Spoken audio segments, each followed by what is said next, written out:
नमस्कार दोस्तों, मैं हूं विनोद और आज मैं आपको बताने वाला हूं पेरोल के बारे में। अगर आप किसी बड़ी कंपनी में जॉब करते हैं तो आपको सैलरी स्लिप ज़रूर मिलती होगी, जो कि अगर आप कहीं लोन के लिए अप्लाई करते हैं तो आपसे सैलरी स्लिप ज़रूर मांगी जाती है।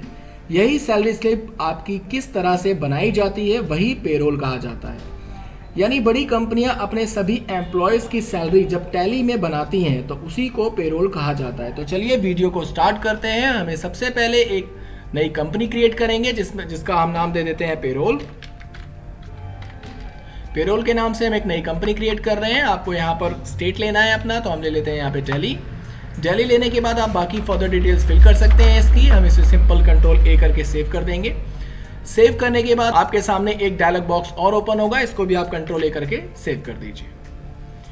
इसके सेव करने के बाद अब हमें क्या करना है, हमें सीधे जाना है अपने वाउचर्स के अंदर और यहाँ पर आने के बाद आपको अपने कीबोर्ड से प्रेस करना है F10 प्रेस करने के बाद आपको जाना होगा यहाँ पर शो इन एक्टिव पे और यहाँ पर आप नीचे देखेंगे आपके सामने ऑप्शन आएगा पेरोल वाउचर्स का। इसके अंदर से जाकर के आपको यहाँ पर पेरोल को क्लिक करना होगा, यानी पेरोल पे एंटर प्रेस करना होगा और आपके सामने एक नोटिफिकेशन आ जाएगी। इसको आपको अनेबल करना होगा, यानी इस पे हम यस प्रेस कर देंगे। इसके बाद आप देखेंगे पेरोल वाउचर आपका एक्टिव हो गया। अब पेरोल वाउचर हमारा एक्टिव हो गया तो अब हम दूसरा काम करते हैं। अब हम स्कैप करके एक बार पीछे चले जाते हैं।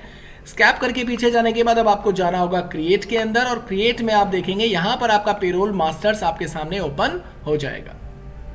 अब इसमें आप सबसे पहले एम्प्लॉय ग्रुप्स तैयार करेंगे, तो हम चले जाते हैं एम्प्लॉय ग्रुप्स के अंदर। और एम्प्लॉय ग्रुप में आपको बता दूं क्या होता है। जैसे मान लीजिए आप किसी बड़ी कंपनी में जॉब करते हैं तो जो बड़े बड़े ग्रुप्स होते हैं, जैसे कुछ मार्केट डिपार्टमेंट्स के, कुछ सेल डिपार्टमेंट्स के, और उन मार्केट डिपार्टमेंट में मान लीजिए 10 बंदे काम करते हैं, सेल डिपार्टमेंट्स के अंदर 10 बंदे काम करते हैं, तो उसी को ग्रुप कहा जाता है। तो चलिए हम 2 ग्रुप तैयार कर लेते हैं। सबसे पहले बना लेते हैं एक सेल्स डिपार्टमेंट।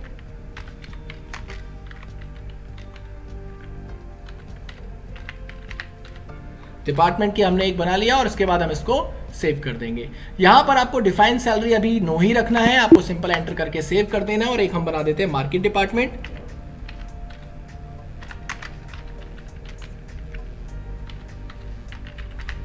और उसके बाद भी हम इसको एंटर प्रेस करेंगे। यहां पर इसको फिलहाल नो ही रखना है और एंटर करके इसको हम सेव कर देंगे। सेव करने के बाद स्कैप करके आप पीछे आ जाइए। यहां पर आपका जो दूसरा काम होगा वो आपका होगा यूनिट्स यानी वर्क तैयार करना। तो यहां पर आप एंटर प्रेस करिए। एंटर प्रेस करने के बाद यहां पर आपको जो सिंबल है, यहां पर आपको बनाना होगा मिनट्स, यानी MIN सिंबल देना होगा और यहां पर आपको उसकी फुल फॉर्म लिख देनी है, जैसे मैं लिख देता हूं। और एंटर प्रेस करने के बाद यहां पर आपको नॉट एप्लीकेबल रखना है, यहां पर आपको कुछ भी फिल नहीं करना और सिंपल एंटर करके आप इसे सेव कर दीजिए। इसके बाद जो दूसरा सिंबल है वो तैयार कर लीजिए HRS यानी आवर्स का। यहां पर आप उसकी फुल फॉर्म लिख दीजिए और इसको भी आप नॉट एप्लीकेबल करके एंटर करा के सेव कर दीजिए। यानी 2 सिंबल्स हमारे तैयार हो गए हैं। अब आपको जाना है टाइप के ऊपर और यहां पे आपको सिलेक्ट करना है कंपाउंड सिलेक्ट करने के बाद आप यहां पर आवर्स को सिलेक्ट करेंगे और यहां पर आप डाल देंगे 60, यानी कि 1 घंटे में 60 मिनट होते हैं। हम इसको डिफाइन कर देंगे और एंटर करके इसको हम सेव कर देंगे। अब आ जाइए स्कैप करके आप पीछे। इसके बाद अब आपका जो तीसरा काम है वो है अटेंडेंस प्रोडक्शन टाइप का। हम अब अटेंडेंस तैयार करेंगे, तो इसके ऊपर आप चले जाइए और यहां पर आप अटेंडेंस बना लीजिए। जैसे मैं बना लेता हूं एक लीव, और लीव को हम प्राइमरी में डालेंगे और यहां पर आपको रखना है लीव विदाउट पे। इसका मतलब ये होगा कि जब भी हम लीव को यूज करेंगे तो लीव की जो सैलरी है वो एम्प्लॉय को नहीं दी जाएगी, तो इसलिए हम यहां पर रखेंगे लीव विदाउट पे और इसको हम डेज के अंदर रख करके एंटर करके सेव कर देंगे। जो डेज होगा वो बाय डिफॉल्ट अपने आप ले लेगा, आपको सिर्फ एंटर करके सेव करना है। इसके बाद आप दूसरा बना लीजिए ओवर टाइम का, और ओवर टाइम को भी आप प्राइमरी में रखिए और यहां पर आप लेके ओवर टाइम को प्रोडक्शन के अंदर, यानी जब भी ओवर टाइम लिया जाएगा तो कंपनी का प्रोडक्शन होगा, तो इस वजह से इसको हम प्रोडक्शन के अंदर रखेंगे। और यहां पर आप लेंगे आवर्स ऑफ 60 मिनट्स, यानी जब भी ओवर टाइम पर्सन लगाएगा, यानी जब भी आपका कोई एम्प्लॉय ओवर टाइम लगाएगा तो घंटे के हिसाब से उसको सैलरी दी जाएगी, तो इसलिए हम यहां पर रखेंगे आवर्स ऑफ 60 मिनट्स और इसको एंटर करके हम सेव कर देंगे। तो हमारा तीसरा काम भी कंप्लीट हो चुका है। अब हमें जाना है अपने पे हेड्स के अंदर, यानी अब हमें अपने पे हेड्स तैयार करने हैं। तो चले जाइए पे हेड्स में। पे हेड्स में जाने के बाद सबसे पहला जो पे हेड आपका बनेगा वो बनेगा बेसिक सैलरी का। तो यहां पर बना लीजिए बेसिक सैलरी और यहां पर आपको ध्यान रखना है, यहां पर आपको रखना है अर्निंग फॉर एम्प्लॉय। यहां पर अर्निंग फॉर एम्प्लॉय आप क्यों देंगे, क्योंकि बेसिक सैलरी जो एम्प्लॉय होता है उसकी अर्निंग होती है, तो यहाँ पर हम इसे अर्निंग फॉर एम्प्लॉय के अंदर रखेंगे। अब आप देखेंगे आपके सामने दो ऑप्शन शो हो रहे हैं, एक आ रहा है आपका फिक्स और दूसरा आ रहा है वेरिएबल। फिक्स इसका मतलब ये कि आपकी कंपनी आपको जो सैलरी देती है वो फिक्स देती है, और वेरिएबल का मतलब होता है ये सैलरी आपकी कम या ज़्यादा हो सकती है। जैसे मान लीजिए दिहाड़ी मजदूर, तो यहाँ पर जो सैलरी है हमारी वो फिक्स है, तो हम यहाँ पर फिक्स रखेंगे। अब यहाँ पर आपको देना है कि कंपनी का ये क्या है, डायरेक्ट एक्सपेंस है या इनडायरेक्ट एक्सपेंस है। कंपनी आपको सैलरी मंथली देती है या पर डे के हिसाब से या वीकली के हिसाब से देती है। तो ये सैलरी मान लीजिए हम इनडायरेक्ट एक्सपेंस रखेंगे कि जो हमारी बेसिक सैलरी है वो महीने में हमें मिलती है, तो हम यहाँ पर इसे इनडायरेक्ट एक्सपेंस रखेंगे। इसके बाद आपको यहाँ पर कुछ भी छेड़ना नहीं है, आपको नीचे आ जाना है सीधे कैलकुलेशन टाइप के अंदर, और यहाँ पर आप रखेंगे एज यूजर डिफाइन वैल्यू, यानी यूजर डिफाइन करे कि इसकी सैलरी कितनी है। तो यहाँ पर हम इसे सिंपल एंटर करके सेव कर देंगे। यहाँ पर हम बनाएंगे दूसरा पे है डीए का। डीए का मतलब होता है डियनेंस अलाउंस, तो यहाँ पर हम इसे भी अर्निंग फॉर एम्प्लॉय ही रखेंगे क्योंकि ये भी एम्प्लॉयज़ की अर्निंग ही होती है। यहाँ पर आप इनकम टाइप जो भी देना चाहें वो दे सकते हैं, फिक्स या वेरिएबल, तो हम यहाँ पर फिलहाल इसे फिक्स ही रखेंगे। और उसके बाद हम इसे लेंगे इनडायरेक्ट एक्सपेंस, क्योंकि हमें ये मंथली रिसीव हो रहा है तो हम यहाँ पर मंथली के लिए इनडायरेक्ट एक्सपेंस ही रखेंगे। और उसके बाद एंटर प्रेस करने के बाद यहाँ पर हम लेंगे एज कंप्यूटेड वैल्यू, जो इसका कैलकुलेशन टाइप होगा वो एज कंप्यूटेड वैल्यू होगा। अब इसके अंदर आपको लेना है नॉर्मल राउंडिंग, और यहाँ पर लिमिट आप कोई भी नहीं देंगे। एंटर प्रेस करके नीचे आ जाइए, और यहाँ पर आपको जो लेना है वो लेना है ऑन स्पेसिफाइड फॉर्मूला, इस पर एंटर प्रेस करिए। और ये जो हमारा डीए है वो किसके ऊपर डिपेंड होना चाहिए, तो वो बेसिक सैलरी के ऊपर डिपेंड होना चाहिए। हम बेसिक सैलरी लेंगे यहाँ पर, और यहाँ प्रेस करेंगे एंड ऑफ लिस्ट। और इसके बाद अब आपको करना क्या है, यहाँ पर आप देखेंगे अमाउंट अप टू, यानी यहाँ पर आप जो भी ये वैल्यू देंगे, जैसे मैं दे देता हूँ 35,000, यानी 35,000 तक अगर किसी की सैलरी हो तो यहाँ पर आप स्लैब टाइप जो भी रखना चाहे वो रख सकते हैं। मैं फिलहाल परसेंटेज रख रहा हूँ, और यहाँ पर रख लेते हैं हम मान लीजिए 8%, और यहाँ पर हम ले लेते हैं मान लीजिए 5%। अब इसका मतलब ये हुआ कि अगर किसी की बेसिक सैलरी 35,000 रुपये से ऊपर होगी तो उसको 5% का डीए मिलेगा, और अगर बेसिक सैलरी आपकी 35,000 रुपये तक होगी तो उसको 8% का डीए मिलेगा। तो इसे आप एंटर प्रेस करके सेव कर दीजिए। यहाँ पर एक और पे हेड बना लीजिए टीए का, यानी कि ट्रैवलिंग अलाउंस का, और एंटर प्रेस करके आप इसे भी अर्निंग फॉर एम्प्लॉय दे दीजिए। और यहाँ पर आप फिक्स या वेरिएबल जो भी रखना चाहें वो रख सकते हैं आप अपने हिसाब से। तो हम यहाँ पर फिक्स रखेंगे, और यहाँ पर हम रखेंगे इनडायरेक्ट एक्सपेंस, और यहाँ पर आप कैलकुलेशन टाइप में वापस एज कंप्यूटेड वैल्यू लेंगे। यहाँ पर वही सेम नॉर्मल राउंडिंग लेंगे, और यहाँ पर आप ऑन स्पेसिफाइड फॉर्मूला लेंगे, और यहाँ पर आप लेंगे बेसिक सैलरी, ताकि ये भी हमारा जो टीए है वो भी बेसिक सैलरी के ऊपर डिपेंड होता है।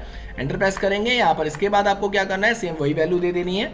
यहाँ पर आप जो भी वैल्यू तक रखना चाहें आप अपने हिसाब से रख सकते हैं। तो हम वही वैल्यू देंगे वापस 35,000, और उसके बाद एंटर प्रेस करने के बाद अब मैं आपको वैल्यू भी समझा देता हूं कि अगर मान लीजिए कि किसी की बेसिक सैलरी 35,000 रुपये तक है तो उसको मान लीजिए जो कंपनी है वो टीए यानी ट्रैवलिंग अलाउंस सिर्फ 1,000 रुपये देगी, और अगर किसी की बेसिक सैलरी मान लीजिए 35,000 रुपये से ऊपर है तो उसको जो वैल्यू मिलेगी यानी उसको जो पेमेंट मिलेगी वो मान लीजिए 2,000 रुपये मिलेगी।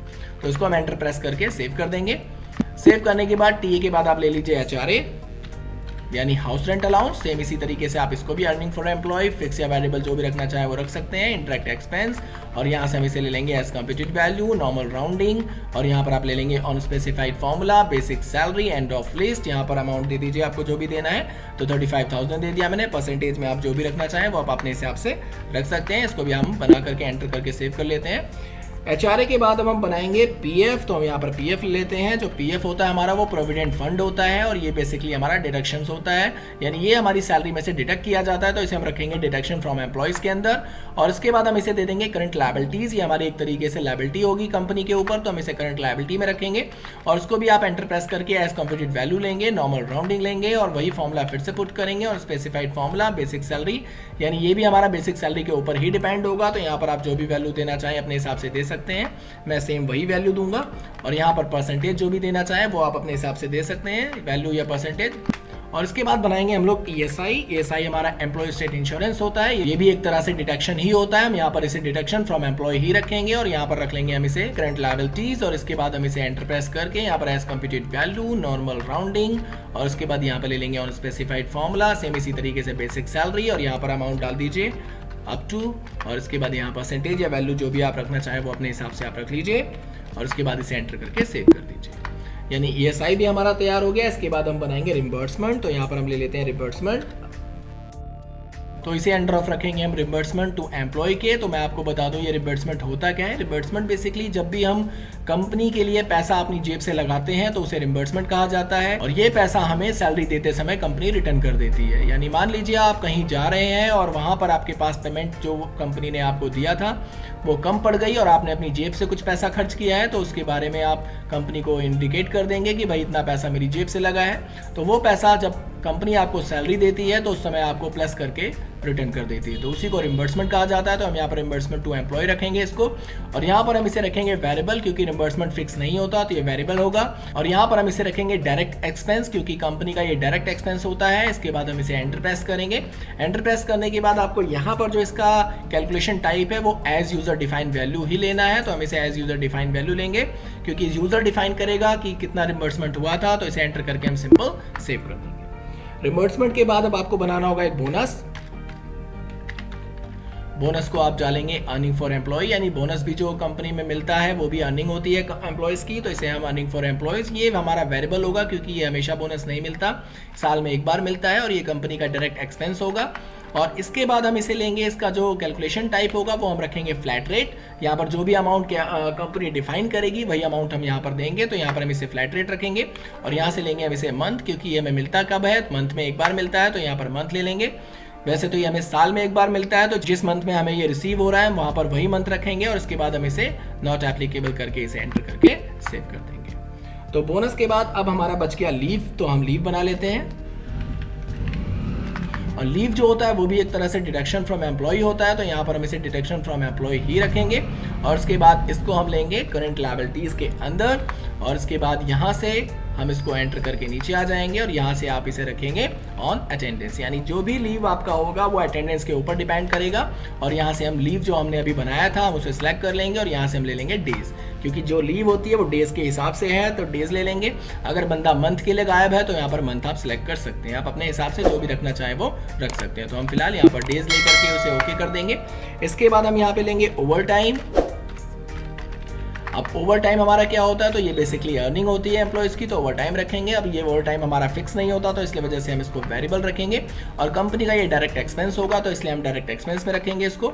और यहाँ पर आपको ध्यान देना है, यहाँ पर इसे आपको रखना है ऑन प्रोडक्शन के अंदर, यानी जब भी ओवर टाइम लगाओगे आप तो इससे कंपनी की प्रोडक्शन होगी, तो यहाँ पर हम इसे प्रोडक्शन रखेंगे और यहाँ पर ओवर टाइम रखेंगे। और यहाँ पर आप इसे नॉर्मल राउंडिंग या नॉट एप्लीकेबल रख के एंटर करके सेव कर सकते हैं। तो ये बन गया हमारे पे हेड्स। अब एक पे हेड हमारा लास्ट बचा है, वो भी हम कंप्लीट कर लेते हैं। तो यहाँ पर जो लास्ट पे हेड है हमारा वो बनाएंगे सैलरी पेबल का। सैलरी पेबल बनाने के बाद इसे आप रखेंगे नॉट एप्लीकेबल, यहाँ से आप ले लेंगे करंट लायबिलिटीज और इसको कर देंगे एंटर करके सेव। तो यानी पे हेड्स हमारे कंप्लीट हो चुके हैं। अब आप स्कैप करके एक बार पीछे आ जाइए। पे हेड्स कंप्लीट होने के बाद अब हमें वाउचर टाइप तैयार करना है, एक नया वाउचर क्रिएट करना है।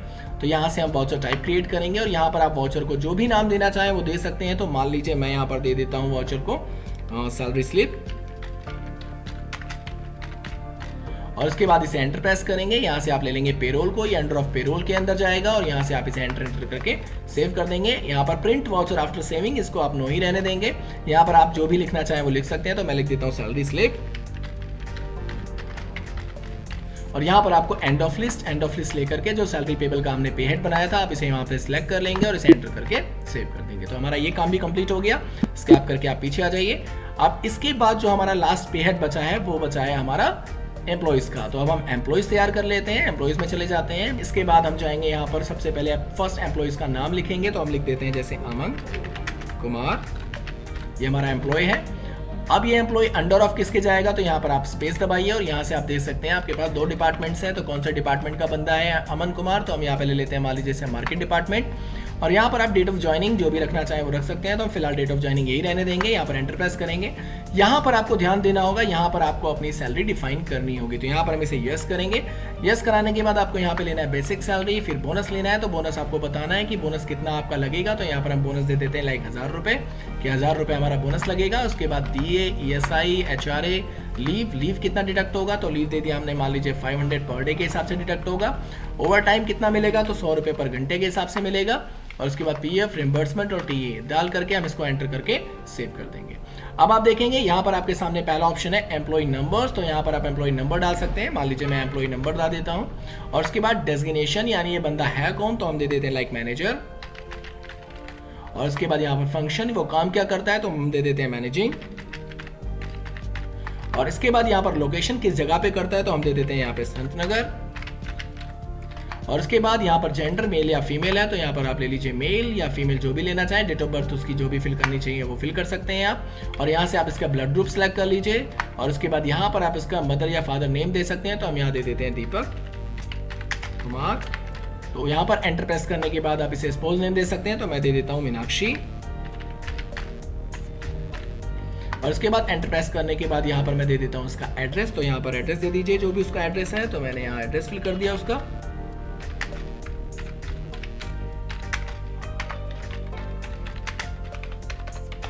और उसके बाद एंटर प्रेस करने के बाद नीचे आ जाइए, जो भी फ़ोन नंबर है वो फ़ोन नंबर एम्प्लॉयज़ का फिल कर दीजिए। और उसके बाद ईमेल आईडी अगर कोई है तो वो ईमेल आईडी आप फिल कर दीजिए। मैं यहाँ पर ईमेल आईडी डाल देता हूँ कुछ भी। उसके बाद यहाँ पर आपको उसकी बैंक डिटेल्स प्रोवाइड करनी पड़ेगी। तो यहाँ पर इसे आप यस करिए। यस करने के बाद आप देखेंगे यहाँ पर आपका अकाउंट नंबर मांग रहा है, यानी जो भी उस एम्प्लॉय का बैंक अकाउंट नंबर होगा, यानी जो सैलरी है वो उसके बैंक अकाउंट में ट्रांसफर की जाएगी। तो उसके अकाउंट की डिटेल पूरी देनी होगी आपको। तो यहाँ पर हम अकाउंट नंबर डाल देते हैं, जो भी आप देना चाहें वो फिल कर सकते हैं। IFSC कोड दे दीजिए। तो मैं IFSC कोड दे देता हूँ। और इसके बाद नीचे आप बैंक नेम दिखा सकते हैं, बैंक नेम दे सकते हैं। तो यहाँ पर आप इसे बैंक नेम डाल दीजिए। तो मैं दे देता हूँ यहाँ पर SBI बैंक। और उसके बाद एंटर प्रेस करिए। यहाँ पर ब्रांच दे सकते हैं। तो ब्रांच मैंने दे दिया like Sant Nagar. Enter press करिए। अब यहाँ पर आपको क्या करना है, यहाँ पर उसे बताना है कि आपका जो सैलरी है वो किस तरह से आपको मिलनी चाहिए, चेक के थ्रू मिले, ई फंड ट्रांसफर हो या अदर। तो हम इसे दे देखते हैं ई फंड ट्रांसफर। और उसके बाद ये पूरी डिटेल को ऑटोमेटिक यहाँ पर फुलफिल कर लेगा। तो यहाँ पर आपको एंटर प्रेस करना होगा। यहाँ पर ऑल आइटम्स रख लीजिए और यहाँ पर आप बेनिफिशियरी कोड डालना है वो डाल दीजिए। एंटर प्रेस करके मैं इसको सेव कर देता हूँ। यहाँ पर आप अपना पैन नंबर डाल दीजिए और इसके बाद यहाँ पर आधार नंबर डाल दीजिए जो कि आपका 12 डिजिट का होता है। तो ये फिल कर देता हूं मैं। एंटर प्रेस कर दीजिए। यहाँ पर अपना PF नंबर डाल दीजिए, जो भी आपका PF नंबर आपको कंपनी ने दिया हुआ है। और यहाँ पर अपना PR नंबर डाल दीजिए। और PR नंबर मैं आपको बता दूं होता क्या है। तो PR नंबर एक तरीके से आपका परमानेंट रिटायरमेंट अकाउंट नंबर होता है, जो उन व्यक्तियों की पहचान कराता है जिन्होंने स्वयं को राष्ट्रीय पेंशन योजना यानी कि NPS के अंतर्गत रजिस्टर किया होता है। तो यहाँ पर ये भी आपका जो नंबर होता है वो 12 डिजिट का होता है। तो फिल कर दीजिए और उसके बाद आप इसे एंटर प्रेस करके सेव कर दीजिए।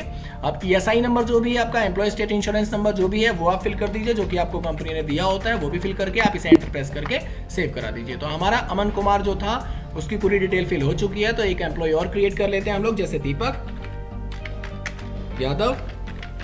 और उसको एंटर प्रेस करिए। एंटर प्रेस करने के बाद इसको हम डाल देते हैं सेल्स डिपार्टमेंट के अंदर। यहाँ पर आपको अपनी डेट जो रखनी है वो वही सेम रखनी है, यानी उसकी जो भी ज्वाइनिंग डेट है वो आप यहाँ पे रख सकते हैं। यहाँ पर आप इसे एंटर प्रेस करके सेव करा दीजिए। और यहाँ पर आपको डिफाइन सैलरी डिटेल यस कराना होगा और यहाँ पर आपको इसकी भी सैलरी डिफाइन करनी होगी। तो हम यहाँ पर लेते हैं बेसिक सैलरी। सेम उसी तरीके से बोनस जो भी अमाउंट आपको देना है वहाँ पे आप चेंज करना चाहें तो चेंज कर सकते हैं आप अपने हिसाब से। और यहाँ पर लीव का भी हम सेम वही रखेंगे अमाउंट। इसके बाद ओवर टाइम में हम वही रखेंगे अमाउंट। आप अगर चेंज करना चाहें तो आप अपने हिसाब से इसको रख सकते हैं अपने एम्प्लॉइज का। और यहाँ पर जो डिटेल है वो बिल्कुल आप उसी तरीके से फिल कर सकते हैं जैसा मैंने आपको बताया। तो मैं फिल कर देता हूँ उसको फटाफट।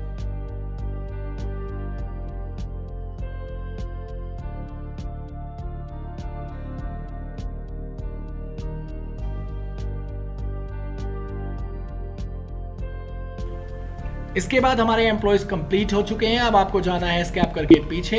एम्प्लॉयज बनाने के बाद अब हमें क्या करना है, अपनी अटेंडेंस प्रोडक्शन टाइप्स को मेंटेन करना है। तो इसके लिए अब हम चले जाते हैं स्कैप करके पीछे।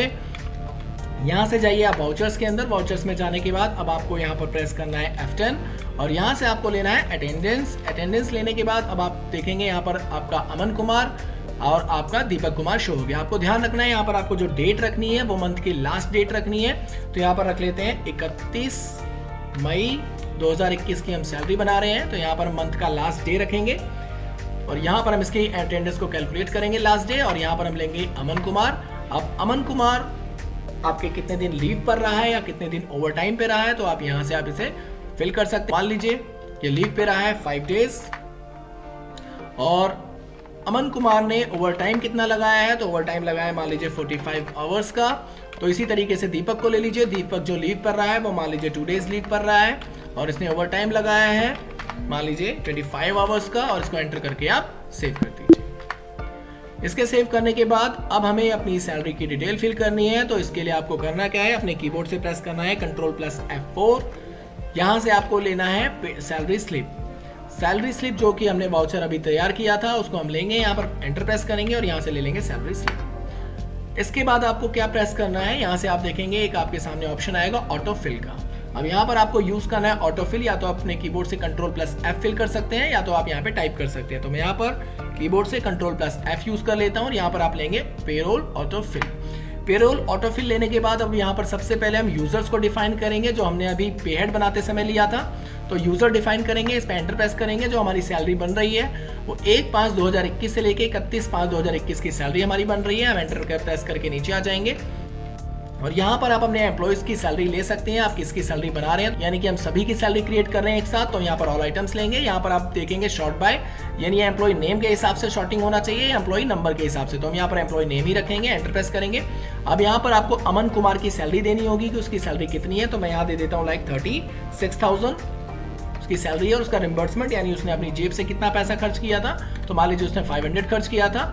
यहाँ पर दीपक यादव की जो बेसिक सैलरी है वो मैंने दे दिया 25,000 और उसने जो खर्च किया था वो 250 रुपीज खर्च किया था। और उसके बाद हम इसे एंटर करके सेव कर देंगे। इसके कंप्लीट होने के बाद आपको फिर से ऑटो फिल पे क्लिक करना होगा, या तो आप ऑटो फिल कर दीजिए या कीबोर्ड से प्रेस कर दीजिए Ctrl+F। Ctrl+F करने के बाद यहाँ पर आपको लेना होगा पेरोल ऑटो फिल वापस से, और यहाँ से अब आपको लेना है सैलरी। यानी अभी तक तो हमने यूजर्स डिफाइन कर दिया किसकी सैलरी कितनी है, तो और अब हमारी सैलरी बन जानी चाहिए। तो हम सैलरी ले लेंगे। सेम इसी तरीके से हमारी जो सैलरी बन रही है वो इस मंथ की बन रही है। इसको एंटर प्रेस करेंगे, यहाँ पर ऑल आइटम्स लेंगे और एंटर प्रेस करके यहाँ पर भी हम सेव करा देंगे। अब आप देखेंगे यहाँ पर हमारे सभी एम्प्लॉयज की सैलरी बन चुकी है। अब इसे आप एंटर प्रेस करके सेव करा दीजिए। अब मैं आपको बताता हूं कि आप सैलरी स्लिप किस तरह से निकाल सकते हैं। तो स्कैप करके आप एक बार पीछे आ जाइए। यहां से आपको जाना होगा डिस्प्ले मोर रिपोर्ट्स के अंदर और यहां से आप देखेंगे यहाँ पर एक ऑप्शन आएगा आपका पेरोल रिपोर्ट। यहाँ पर आप जाकर के पे स्लिप यूज करेंगे। पे स्लिप के अंदर जाने के बाद आप किसका पे स्लिप निकालना चाहते हैं। तो मान लीजिए मैं अमन कुमार का पे स्लिप देखना चाहता हूँ। इस पे आप एंटर प्रेस करिए। एंटर प्रेस करने के बाद ये आपका पे स्लिप बनके तैयार हो गया। आप देखेंगे जो हमने एम्प्लॉइज की डिटेल फिल की थी वो आपके सामने यहाँ नजर आ रही है, जिसमें उसका एम्प्लॉय नंबर, उसका फंक्शन, उसका डेजिग्नेशन, लोकेशन, बैंक डिटेल्स वगैरह सब कुछ आपके सामने यहाँ पर शो हो रहा है। इसके बाद नीचे आप देखेंगे अटेंडेंस डिटेल्स के अंदर कि लीव कितने दिन रहा है। तो लीव रहा है 5 डेज। ओवर टाइम कितने दिन लगाया उसने, तो 45 आवर्स का उसने ओवर टाइम यूज किया है। और इसके बाद आप देखेंगे उसकी जो बेसिक सैलरी हमने बताई थी वो 36,000 बताई थी, और इसके हिसाब से जो उसका बोनस कैलकुलेट हुआ है, यानी हमने बोनस 1000 रुपए दिया था, तो देखिए अब 1000 रुपए शो कर रहा है। डीए जो था वो इस मंथली सैलरी के हिसाब से, यानी बेसिक सैलरी के हिसाब से कैलकुलेट होकर के परसेंटेज जो हमने दी थी उसके हिसाब से यहाँ पर ऑटोमेटिक आ गई। इसी तरीके से आपका HRA आ गया। और अब आप देखेंगे ओवर टाइम। तो ओवर टाइम जो हमने बताया था 100 रुपए पर घंटे के हिसाब से मिले, तो आप देखेंगे यहाँ 45 घंटे इसने काम किया तो 4500 रुपए इसका ओवर टाइम आ गया। अब आप देखेंगे यहाँ पर रिम्बर्समेंट, तो इसने 500 रुपए अपनी जेब से खर्च किया था, वो भी यहाँ पर देखिए ऐड हो गया। इसके बाद टीए की अगर हम बात करें तो ट्रैवलिंग अलाउंस 2000 रुपए इसका शो हो गया, जो कि हमने वहां पर सैलरी डिफाइन करते समय बताया था आपको। इसके बाद यहाँ पर इसकी जो ग्रॉस सैलरी है वो इन सबका टोटल यहाँ पर आपके सामने शो अप हो गया। अब यहाँ देखेंगे आप डिटेक्शन इसका शो हो रहा है। तो डिटेक्शन में आप सबसे पहले देखेंगे ESI यानी एम्प्लॉय स्टेट इंश्योरेंस। इतना जो सैलरी था 36,000 रुपए, यानी टोटल कैलकुलेशन होकर के जो आपका यहाँ पर अमाउंट बना है 47,960 रुपीज। अब उसके अंदर से ESI आपका 720 रुपए लेस हो गया। यहाँ से आप देखेंगे लीव, तो लीव आपका जो अमाउंट था वो 2500 रुपए यहाँ पर आपका डिडक्ट हो गया। और उसके बाद अगर आप PF देखेंगे तो PF आपका यहाँ से डिडक्ट हो गया। तो उस हिसाब से डिडक्शन काटने के बाद जो सैलरी यहाँ पर बनी है वो टोटल बनी है 46,160 रुपीज, यानी कि जो टोटल अभी सैलरी बन रही थी वो बन रही थी 47,960 रुपीज। और यहाँ पर अब आप देखेंगे ये जो तीनों चीजें थी वो डिडक्ट होने के बाद आपकी जो सैलरी बची है वो बची है 46,160 रुपीज। और अब आप देखेंगे यहाँ पर जो PF था वो 1800 रुपए यहाँ पर इसका प्लस भी होकर के शो हो रहा है, और PF अगर लेस कर देंगे तो वो अमाउंट यहाँ पर देखिए माइनस हो गया। तो इसके लिए अब हम इसकी स्लिप किस तरीके से निकाल सकते हैं। तो इसके लिए आप प्रेस करेंगे अपने कीबोर्ड से Alt+P। यहाँ पर आप करंट पे क्लिक करेंगे। करंट पे क्लिक करने के बाद यहाँ से आप प्रीव्यू देख सकते हैं, प्रिंट निकाल सकते हैं, और इसे अगर कॉन्फ़िगरेशन करना चाहें तो आप अपने हिसाब से कॉन्फ़िगरेशन भी कर सकते हैं। तो फिलहाल हम प्रीव्यू देखेंगे। प्रीव्यू देखने के बाद आप देखेंगे ये है इसकी सैलरी स्लिप। Alt+Z करिए अपने कीबोर्ड से जूम करने के लिए। तो यहाँ पर आप देखेंगे इसकी सैलरी स्लिप तैयार हो गई है। आप यहाँ पर ऑथराइज सिग्नेचर हो जाएगा और बाकी टोटल अमाउंट यहाँ पर देखिए वर्ड्स के अंदर लिखा हुआ आ गया, और आपकी हर एक पॉइंट की डिटेल यानी हर एक चीज की डिटेल 1 by 1 यहाँ पर मेंशन, जैसा कि पेरोल में मैंने आपको दिखाया। और यही चीज यही हमारी पे स्लिप होती है। तो तो ये था हमारा पेरोल। अगर वीडियो आपको पसंद आया हो तो हमारे चैनल को लाइक कीजिए, सब्सक्राइब कीजिए और अपने सभी दोस्तों में शेयर कीजिए। धन्यवाद।